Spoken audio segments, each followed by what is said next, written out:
People ask me, why should I have Peaceful Place organizers pack my house for a move rather than just having the movers do it?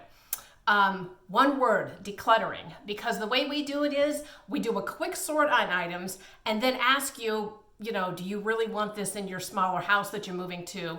And do a quick declutter, because otherwise you're going to have to deal with it on the other end.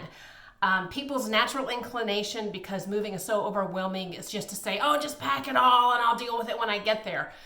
You are going to thank yourself for decluttering before it gets packed. Trust me.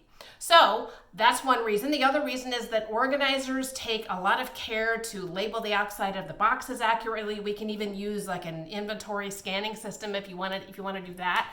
And overall, it actually ends up being a little cheaper to use organizers to do your packing rather than movers. So I would encourage you to think of using an organizer if you're doing a move. Thank you.